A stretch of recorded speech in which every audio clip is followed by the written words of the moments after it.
एक सवाल आया कि कुछ नमाजें किसी आदमी के ज़िम्मे हो कज़ाइयाँ,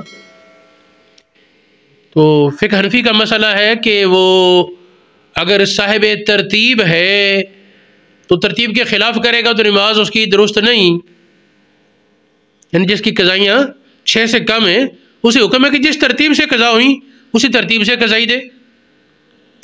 इस पर सवाल ये था कि अगर किसी के ज़िम्मे पुरानी काफ़ी कज़ाइयाँ खड़ी हैं, अब महीने से 2 महीने से या 2 साल से उसने बाकायदा पाबंदी से नमाज शुरू की है, अब अगर कोई 1-2 नमाजें कज़ा हों तो क्या वो साहिब तरतीब है शुरू करने के बाद के एतबार से, या वो बेतरतीबा है और वो पिछली कज़ाइयाँ भी उसके ज़िम्मे, तो इस एतबार से उसकी कज़ाइयों की तादाद तो 5 से ज़्यादा है, फिर तरतीब लाज़िम नहीं।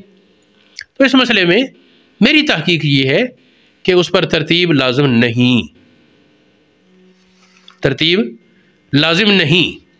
जिन लोगों ने कहा तरतीब लाज़िम है, उन्होंने तो ये कहा कि जी पुरानी नमाज़ों को अगर कहा कि वो काल अदम है तो तरतीब लाज़िम है, तो ज़जरन ये कहना चाहिए कि वो गोया कि हुई को नहीं। मैं कहता हूँ ज़जरन उसका नतीजा उल्टा होगा।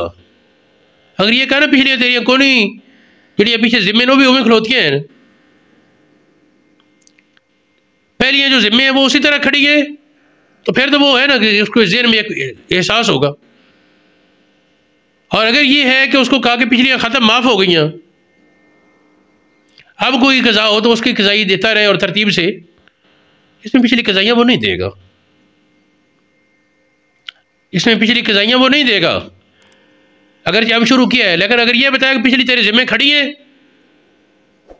तो अब वो जो नमाज शुरू कर चुका है उसे एहसास भी होगा कि मेरी ज़िम्मे है तो कज़ाइयाँ दो।